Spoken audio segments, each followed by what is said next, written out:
कैलाश पर्वत को उठाने वाला दशानन रावण सीता स्वयंवर में भगवान शिव का धनुष क्यों नहीं उठा पाया। जय श्री राम दोस्तों, स्वागत है आप सभी के एक और मज़ेदार वीडियो में मेरे चैनल पर। दोस्तों आज हम लोग जानेंगे कि रावण इतना बलशाली होने के बावजूद भी एक मामूली सा धनुष को क्यों नहीं उठा पाया। तो चलिए फ्रेंड्स, वीडियो को आगे बढ़ाते हैं। हर बार की तरह इस बार भी आप लोगों से रिक्वेस्ट है कि वीडियो के एंड तक ज़रूर देखना।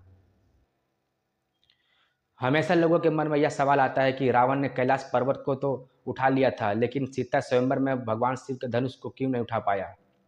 भगवान शिव का धनुष बहुत ही शक्तिशाली और चमत्कारिक था। भगवान शिव ने इस धनुष को स्वयं ही अपने हाथों से बनाया था। शास्त्रों में हमें पढ़ने को मिलता है कि भगवान शंकर जब इस धनुष को धारण करते थे और इसकी प्रत्यंचा चढ़ाते थे, तब इसकी एक ही टंकार से बादल फट जाते थे, पर्वत हिलने लगते थे और ऐसा लगता था कि मानो तीनों लोगों में हड़कंप मच गया हो।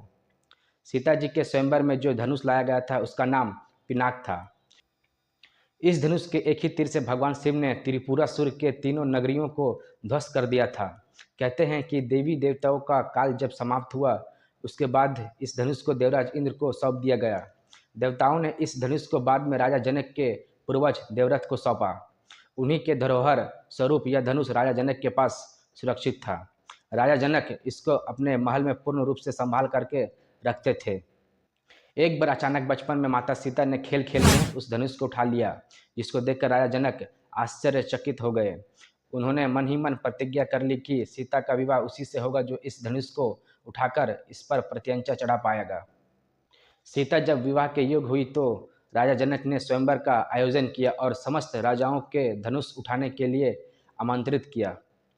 सभी राजा धनुष उठाने में असमर्थ रहे, क्योंकि शिव धनुष को उठाने के लिए शक्ति की आवश्यकता नहीं थी, बल्कि इसको उठाने के लिए निरअहंकार और प्रेम की आवश्यकता थी। जब रावण इसको उठाने के लिए आया तो रावण के मन में बहुत ही अहंकार था। उसके मन में भगवान शिव के धनुष के प्रति सम्मान कम था और खुद के प्रति अहंकार ज़्यादा था। इसलिए रावण इस धनुष को उठा नहीं पाया। कहते हैं जितनी शक्ति रावण उस धनुष को उठाने के लिए लगाता था, शिव धनुष उतना ही भारी होता जाता था। रावण उस धनुष को हिला भी नहीं पाया था। जब श्री रामचंद्र जी की बारी आई तब भगवान श्री राम को अच्छे से पता था कि यह शिव जी का धनुष है।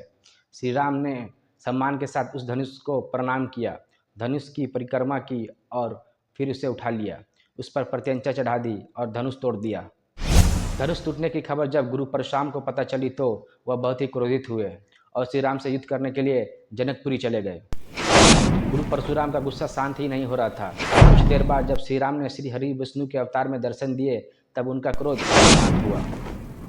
मैं आशा करता हूँ आपको वीडियो पसंद आई होगी। अगर पसंद आई होगी तो वीडियो को लाइक, शेयर और सब्सक्राइब कर देना। जय श्री राम।